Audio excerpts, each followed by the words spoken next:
फिर आप सभी का स्वागत है मेरे इस यूट्यूब चैनल पे। आज हम लोग इस टॉपिक में पढ़ेंगे प्रकाश का परावर्तन। सबसे पहले हम लोग जानना पड़ेगा कि प्रकाश कहते किसे हैं। तो चलिए हम लोग प्रकाश कहते किसे हैं जानते हैं।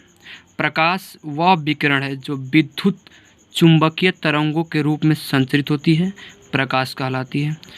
हम लोग प्रकाश समझ गए। आप पढ़ते हैं प्रकाश का परावर्तन किसे कहते हैं। तो चलिए हम लोग स्टार्ट करते हैं प्रकाश का परावर्तन।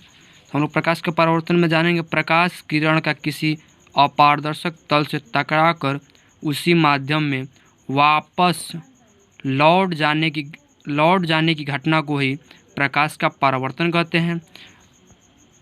अब प्रकाश का परावर्तन हम समझ लिए, अब फिगर से समझ लें। देखिए यह हमारा अपारदर्शक तल है M1 और M2, और यह बीच में जो है नॉर्मल जिसे अविलंब कहते हैं, और यहाँ से हमारी प्रकाश की किरण आपतित हो रही है, आप देख सकते हैं यहाँ पे, और यहाँ से परावर्तित हो जा रही है। और जिसमें आपतित किरण और अविलंब के जो बीच का कोण यहाँ पे आई बना है, इसे आपतन कोण कहते हैं। और यहाँ पे अविलंब और यहाँ पे परावर्तित और अविलंब के बीच का कोण आई बना हुआ है। चलिए दोस्तों हम लोग समझ गए फिगर से भी। अब हम लोग जानेंगे प्रकाश का परावर्तन के कितने नियम होते हैं। तो दोस्तों प्रकाश के परावर्तन के 2 नियम होते हैं, बहुत ही सिंपल है। चलिए हम लोग देखते हैं कि प्रकाश के परावर्तन के कितने नियम होते हैं और कौन कौन से होते हैं। तो इसमें पहला नियम हम लोग का कहता है कि आपतन किरण, परावर्तन किरण तथा आपतन बिंदु पर डाला गया लंब तीनों एक ही तल में होता है। और जो दूसरा होता है, यहाँ पे हम लोग इस फिगर में देखे थे, हम लोग यहाँ पे आप लोग देख सकते हैं I और R, ये जो दोनों कोण है आपस में इक्वल होते हैं। यानी हम लोग कह सकते हैं कि आपतन कोण और परावर्तन कोण दोनों बराबर होते हैं। फिर आप सभी का स्वागत है मेरे इस यूट्यूब चैनल पे। आज हम लोग इस टॉपिक में पढ़ेंगे प्रकाश का परावर्तन। सबसे पहले हम लोग जानना पड़ेगा कि प्रकाश कहते किसे हैं। तो चलिए हम लोग प्रकाश कहते किसे हैं जानते हैं। प्रकाश वह विकिरण है जो विद्युत चुंबकीय तरंगों के रूप में संचरित होती है, प्रकाश कहलाती है। हम लोग प्रकाश समझ गए। आप पढ़ते हैं प्रकाश का परावर्तन किसे कहते हैं। तो चलिए हम लोग स्टार्ट करते हैं प्रकाश का परावर्तन।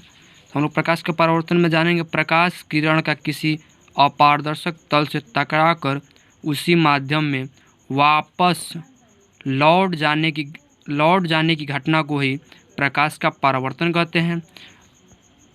अब प्रकाश का परावर्तन हम समझ लिए, अब फिगर से समझ लें।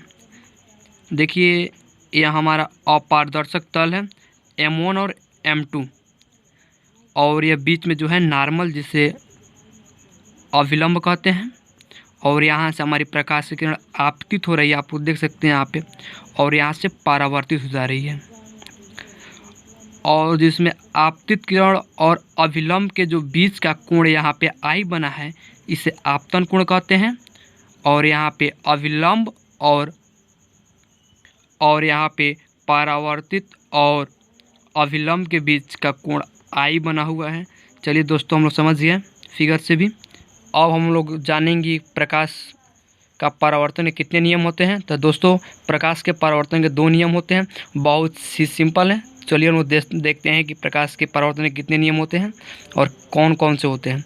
तो इसमें पहला नियम हम लोग का कहता है कि आपतन किरण, परावर्तन किरण तथा आपतन बिंदु पर डाला गया लंब तीनों एक ही तल में होता है।